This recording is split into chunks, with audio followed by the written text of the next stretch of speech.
So Mare, she's like one step away from a full mental breakdown. She's chilling, wait, wrong word. She's sulking in the undertrain. Scars, blood, and exhaustion all accounted for. Curious what's the vibe? Post-battle chaos. Surrounding her are her allies who are probably wishing for a snack or a nap or both. And then there's Cal. Ugh, Cal. He's chained up like some moody statue staring at the floor like it holds the secrets of the universe. Spoiler, it doesn't. Farley, the queen of do it my way or die, is in Mare's face all like, hide your face, girl, Maven's after you, and let's not make it easy for him, huh? Mare's not feeling it. She's full of bitterness, spite, and maybe a sprinkling of unresolved trauma, but she pulls her scarf up anyway. Then Cal, breaking his vow of silence, finally drops the bomb. Oh, by the way, Maven's got air jets with missiles aimed right at us.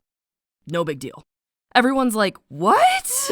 Cue collective panic. But hey, what choice do they have? Off to Nersea they go. Their last, best hope, which is honestly not saying much. They roll up to Nersea and surprise, surprise, the place is a ghost town. Thanks, Maven. You're really out here redefining betrayal. Shade, Mare's teleporting bro with big protective sibling energy, promises she won't get taken again. Sweet, right? Except, boom. Air jets overhead, missiles start raining down like pew, pew, pew, kaboom! Chaos. Shade's teleporting all over, grabbing Mare and the gang to safety, but oh no! He gets shot! Mare's like, nope, not leaving my bro, and they're having this touching sibling moment mid-chaos. Bond strengthened, check. Emotional damage, also check. Additional trauma, double check. Then they stumble upon Reds being used as literal human shields. Kalorn's ready to Hulk out, but Mare's like, we can't save them, not now. And yeah, it's eating her up inside. Enter the Silvers, featuring Evangeline and her brother Ptolemus, both oozing I'm better than you energy. Cal goes full pyromaniac, breaking his chains in a moment so dramatic it deserves its own slow clap. He summons a wall of fire like, hello, firebender moment, and Mare's like, two can play at this game, unleashing her lightning. Damn, it's a whole Avengers team-up vibe.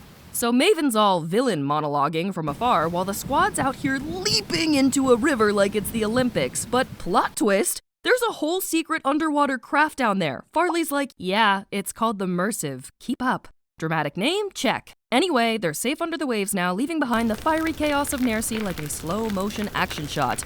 Boom. Flames. Emotional damage. Smash cut, Mare wakes up in a teeny tiny bunk where personal space, not a thing. She's all sore and brooding, mind spiraling with guilt, Maven's lies, the new blood's danger, the drama, it's a whole fucking mood. Meanwhile, Shade's chillin', still banged up, being all, hey, we're headed to Tuck, this island way off the grid where the fam's waiting. Mare's like, sweet, bonding time, but also pressure?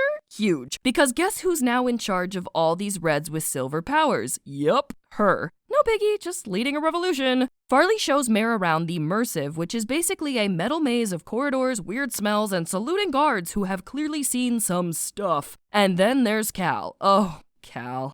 I nearly forgot he still exists. So he's not technically a prisoner, but let's just say his bunk next to the generators feels super prison-y. When Mare finds him, it's all tension city. Cal, bitterly frustrated, probably pacing, you're as trapped as I am. Mare, flustered, denial, hands flailing, I'm not. Cal, oh really? Tell that to my dignity. But then, bam! The Mursive surfaces, jolts everyone like a roller coaster hitting the brakes, water sloshing, people cursing, classic chaos. The squad disembarks onto this super grim, stormy dock at Tuck Island. Think wind howling, rain smacking faces, WWE entrance music intensifies. Scarlet Guard soldiers instantly mob Cal, led by this dude with a bloody eye, totally main character who's a jerk energy. Mare's all, hey, chill, but Bloody Eye Guy's got that Neil Fireboy vibe going on. Cal, flames, gone. Defeated. Tension's so thick you could spread it on toast. Next stop, the barracks, where Mare finally gets some warm hugs from her fam. Aw, feels. Shade's there too, looking like he got hit by a semi, but still cracking jokes. But the comfort, super short-lived. Guilt's gnawing at her, she can't stop thinking about how much she's changed, and not in the cool new haircut way. Heavy stuff. Next morning, vibes immaculately off. Lakelander soldiers are everywhere, acting all superior like they're in charge now. Turns out the blood-eyed colonel leading them is super sus. Gisa spills some tea. Cal's locked in Barracks 1, except, spoiler alert, it doesn't even exist. Breakfast rolls around and it's even more tense. Lakelanders strutting around like they own the place. Cue Mare's side-eye judging you. But wait! Plot twist brunch edition, Kalorn's back, and Mare's like, help me find my Cal. Infirmary time. Shade's awake, Farley's there, Mare tries to get answers about Cal, but bam! Here comes Colonel Buzzkill, shutting it all down. He even strips Farley's rank like, you failed me. Wait, what? Yeah, and get this. He plans to trade Cal to Maven for some weak peace deal. So Mare's like, oh no you don't. Farley? MVP. Low-key slides Mare a key to Barracks 1 like, wink wink, you didn't see this. Time for a stealth mission.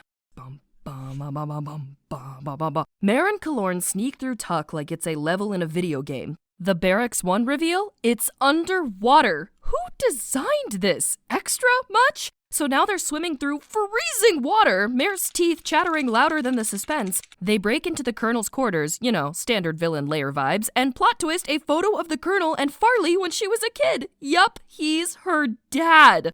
Family trauma confirmed. Finally, they find Cal. He's bloodied, furious, and totally done with everything. Mood. Kalorn unlocks the door, but guess what? Betrayal speedrun. Kalorn shoves Mare and Cal back inside, locks the door, and suddenly, silent stone from the cell. Boom. No powers, nada, just pure helplessness. Mare's banging on the glass like, dude, what the heck? Meanwhile, Kalorn looks like he might cry. Relatable. Cal, pacing, well, this sucks. Mare, I swear, if we get out of this, Colonel returns, smug as ever, drops the whole, I'll trade Cal for peace, reverting back the conscription age back to 18 deal like it's a flex. Spoiler alert, it's not. The Colonel even sedates Farley and locks her in a cell across from them for good measure. And so Mare, staring through the glass, heart racing, whispering through clenched teeth, I'll get us out of this, I swear. Kalorn, our quiet, broody guy, bam, out of nowhere, injects the Colonel with a sedative. Plot twist, he's been on Team Mare this whole time. But wait, it gets juicier. Shade teleports in. Whoosh! Like, surprise losers, and single-handedly deals with the guards. Mare and Cal, free as hell. Meanwhile, Farley, total icon. The sedative didn't even work on her because she sabotaged it. Hair flip energy. So now the dream team, Mare, Cal, Shade, Kalorn, and Farley busts out of the bunker, all dramatic like it's the climax of an action movie. But wait, there's more! Shade's teleporting them through the bunker, but it's super hard on him. Still, they make it to the hangar where two jets await, one basic Snapdragon and the other a powerhouse Black Run. Farley instantly goes full boss mode, ordering a mechanic to open the hangar doors while Cal checks out the Black Run like, yep, I can fly this. Mare? Oh, she's about to literally electrify the situation. She jumpstarts the jet with her lightning. Casual queen behavior. And then, action sequence time! Soldiers swarm the hangar, Cal pilots like a pro under heavy fire, and whoosh! They take off. Barely. Cut to vibes shifting. The team's in the air processing their entire action movie life choices. Farley's reviewing maps, talking hidden airstrips and Scarlet Guard secret plans. Mare's got Julian's list of new bloods and picks their next stop. Nyx Marston. But like, you can totally feel the tension. Now for the angsty bit. Mare's low-key spiraling. Guilt trip City over leaving her fam behind with the Colonel all cranky. Cal steps in, being all supportive and princely. You're strong. Breathe. Oh, and then we get the moment. Cal's fixing a jet panel, strips off his jacket, and oh no, the burning crown emblem on his flight suit, he rips it off like it personally offended him. Peak, I reject my toxic kingdom energy. Later they land on this moody forested runway. Cal's all, I should leave, but Mare's like, dude, we have people to save. He stays. Aww. Adventure time! The group treks through the woods all Mission Impossible style. Shade teleports around like a ninja, Cal struggling with the stream crossing, Kalorn teasing. Finally, they spot their target, Nyx Marston. New blood alert, but oh no, he's not happy, like at all. Turns out Cal's war history led to his daughter's death, and Nyx is big mad. He comes for Cal with his impenetrable skin like, square up, prince boy. Shade saves the day, teleporting Nyx away. Phew! Mare Barrow is once again trying to recruit people for her Down with Maven squad. She's standing in front of Nyx all serious, hair blowing dramatically, and she goes, join us, or you know, get roasted by Maven solo. Your call. Nyx, fully on his grumpy red dad energy, arms crossed, major scowl, but after a long sigh, he goes, fine, But tell Cal to stay 10 miles away from me or I'll riot. Mood. Cut to the gang leaving Corinth for Harbor Bay. Mayor's all, look, I've got Julian's list of special new bloods. 3 are hiding out near Harbor Bay. We save them, we get stronger. Team Avengers assemble vibes. Except plot twist, Maven still haunts her brain like a bad breakup. But wait! Drama! Nyx, who apparently has no chill, hits her with, oh, so you manipulated your boy Cal into offing his own dad, huh? Cal, emotional disaster prince, steps in all, actually, it was Alara's mind control. I knew what I was doing the whole time. Real fun. Nyx backs off like, oh, awkward. Mare and Cal, immediate trauma bonding. Hey, if anyone's taking down Alara, it's me. No, me. Rock, paper, scissors? Meanwhile, at the jet, Mare powers it up with her electric queen powers, and Nyx, starstruck. Whoa, you can fly in this thing? Kalorn, feeling his non-powered self, tries to bond with Nyx about their red struggles, but when his lack of powers gets highlighted, he's giving major green-eyed monster energy. Mid-flight soap opera! Cal awkwardly tries to apologize to Farley for the whole tortured you in the Hall of the Sun thing. She's like, dude, bygones. We're all kinda messy, huh? Emotional breakthrough? Ding ding ding ding ding ding ding! They land! Welcome to Harbor Bay, the Fortress Edition. They have to sneak in using these sketchy under-train tunnels because obviously the place is crawling with guards. Mare's checking Julian's list like a fantasy scavenger hunt. Ada Wallace and Wolliver Galt, where you at? Cal, classic Fire Prince, warns against unnecessary risks, and Mare's like, yeah, sure, definitely not making any impulsive decisions today. She was absolutely making impulsive decisions. Tunnel time! Mare gets sus vibes from Krantz, their sketchy guide. You hear that? It's a battery. Why are you lying, Krantz? He deflects, but Shade's side-eye says it all. Don't trust this man. Krantz finally cracks after Farley gets all super intense interrogator on him. Turns out Maven threatened their families. Suddenly, it's weapons out, tension maxed. Shade bamfs. Teleports, obviously. Mare zaps the tunnel, and they barely escape before the whole thing caves in. Fast forward, paltry place, sketchy red market, Mare and the squad are in stolen shawls like it's undercover red edition. Wanted posters? Yep, featuring Mare and Cal. Real fun. The Sea Skulls Showdown. Dun dun dun. Krantz and Shade get ambushed. Shade gets wrecked, and Mare gutted. But with guards everywhere, she has to leave him behind. He gives her the nod of sacrificial bravery, and she trudges on. Guilt level 1000%. Next stop, Harbor Bay's Fancy Zone. Reds have actual houses with doors. Imagine that. Cal's leading them all Mission Impossible style through back alleys, but the tension? Thick.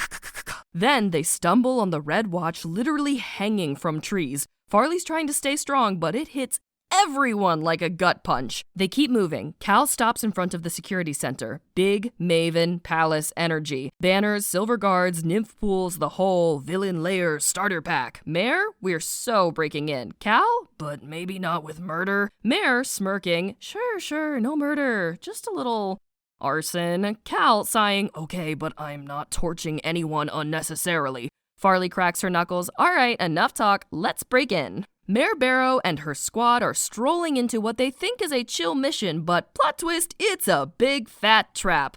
Wolliver toast. Shade kidnapped by those swiftly speedsters. Mare tries to zap her way out, classic, but this click click click click click noise scrambles her powers like a broken Wi-Fi signal. Enter Ptolemus, all smug, and then, the worst? Maven shows up.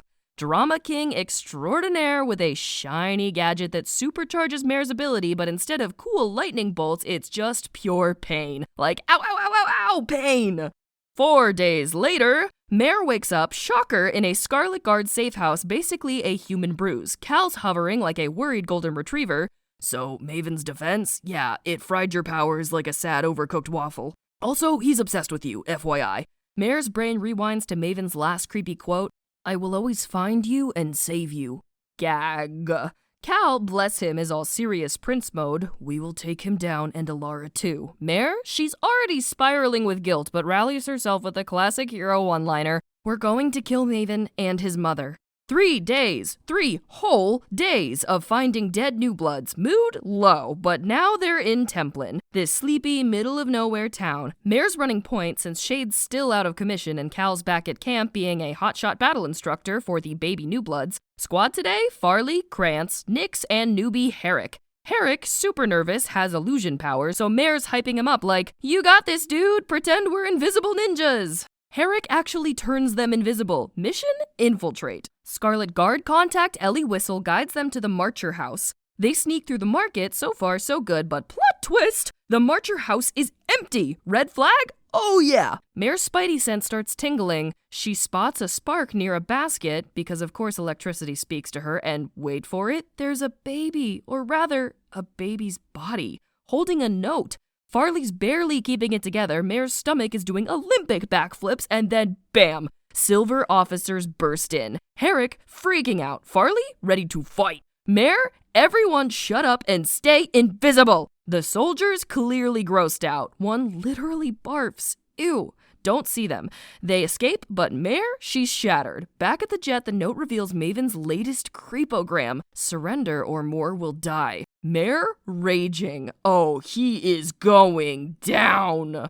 Cut to the Notch hideout. Mare's brooding, hard. Cal shows up, no words, just sits next to her. Warmth, comfort, and still, so much tension. But it's kinda nice. Meanwhile, Kaloran's acting all weird. Turns out he's been learning to write from Ketha. The explosive new blood, literal bombs, not just drama bombs. It's cute, but also awkward since he's still hung up on Mare. Ah, buddy. But no time for feelings. Ada Wallace rolls in with bad news. Maven's sending child soldiers to the choke. Mare's horrified. They'll be slaughtered. But they can't stop legions alone. Next mission, Pyteris. This place, ash-covered, silent, post-apocalyptic vibes. Gareth, Gravitron guy, scouts ahead. The air smells like sadness and coal fires. Farley naturally kicks down a door and scares the crows. Yes, literal crows who sound like screaming children. Creepy level 1000. Suddenly, a wild, blood-red-eyed man appears. John, hey, everyone's dead. Also, Maven's totally waiting for you. Farley, oh really? John, I see everything. Trust me. Vibes? Immaculately eerie, but he leads them to safety and drops a truth bomb. Julian Jackos and Sarah Skonos, alive, but trapped in Cororos prison, aka Evil Silver HQ, where Alara brainwashes people for fun. John's parting words? Rise and rise alone. Super cryptic, super unsettling. At the little sword lake, oh look, a gun. Click, hello new character, it's Cameron, tiny red rebel girl with a very big attitude and a stolen silver pistol. Shade instantly disarms her with a poof. Speedsters, man, but guess what? She's a new blood, and she hates the Scarlet Guard because in her words, you're all a bunch of hypocrites who left us to rot while you saved your special people. Mare's like, whoa, chill, let me explain. Cameron, no, you listen. Reds are dying while you play hero. She accidentally activates her power, which completely shuts off Mare's abilities like a human power outage. Mare? Rude. Cal has to step in before Mare fully short-circuits, and even though Cameron's got major trust issues, Mare, being Mare, still offers a deal. Help us free your people. We'll train you to control this power. Deal? Cameron, grudgingly, fine, but I'm not your friend. Back at the Notch hideout, Mare assembles the crew. It's go time. Cororos prison. Big, bad, dangerous. Volunteers? Gareth, Ada, Nyx. Cameron spills all the prison tea. Silent stone cells, brainwashed silver, scary guards. The stakes? Massive. Mare, dead serious. We're going to end this.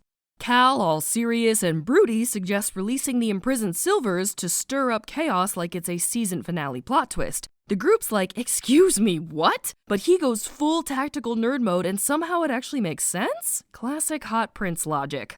Meanwhile, Mare, out in the storm, living her tortured heroine fantasy, lightning crackling everywhere, crack, zzz, crack, zzz.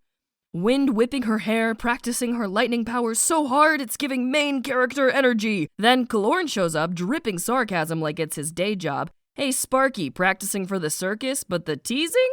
Kinda nice. A rare soft friendship moment until she realizes, yeah, their friendship totally not the same anymore. The mission kicks off, Herrick goes poof and makes their entire camp disappear like a magician on steroids. Farah, the queen of stealth, is out here muting sound so well it's giving ninja. Mare, leading her squad onto the airjet, is all let's do this, while Cal is hyper-focused on piloting. Oh, and also completely avoiding her gaze because #feelings. Enter Nanny, the ultimate undercover shapeshifter disguised as Maven. Yes, the Maven. Major mind trip moment. They infiltrate Cororos prison, a dark, windowless dungeon straight out of every villain's Pinterest board. It's so silent, stone-infused that Mare's powers are on Do Not Disturb mode. They're almost inside when, uh-oh, sus alert, a silver captain stops them and demands helmets off. Oh, shit. Mare's like, nope. Zap! Lightning fries the cameras and all hell breaks loose. Cal's got fire everywhere. Whoosh, crackle, Nyx and Darmian double-teaming a stone-skinned soldier like it's a WWE match. Cameron straight up silences a dude, permanently. Yikes. 12 dead guards later, mission status? Brutal, but complete. The team reaches the cell block, cue the disoriented, just woke up prisoners. Mare gives her signature inspirational heroine speech like, get up, fight, live! And suddenly, everyone's ready to throw hands for freedom. The chaos level skyrocketing. Ketha's throwing explosions like she's in a Michael Bay movie. Boom! Boom! Farley, full battle commander mode, is hurting the scared prisoners like a total badass. Mare, Cal, and Cameron break off to rescue Julian and Sarah. Yes, more heroics incoming. Fighting through magnetrons, metal manipulators, yikes, and guards like a fantasy action sequence. Julian literally compels a magnetron to unlock cells by talking. Iconic! But wait! Plot twist time, Alara shows up, all creepy mind witch vibes, and yoinks Mare's brain. Mare, thinking fast, throws herself into a silent stone cell like, fine, you can't control me if I'm powerless. But Shade to the rescue! He teleports her out, hero style, and then R.I.P. Alara. She gets dunked into the collapsing prison chaos. By which, fast forward, the runway. Total mess, lightning, screaming, blood. Mare goes full storm goddess, zapping the sky like it's a fireworks show, but then Shade. He throws himself in front of a fatal attack. Dead. Just dead. Mare, holding his lifeless body, devastated, doesn't cover it. She's drenched in red and silver blood, watching the jet rise. Victorious, yes, but broken?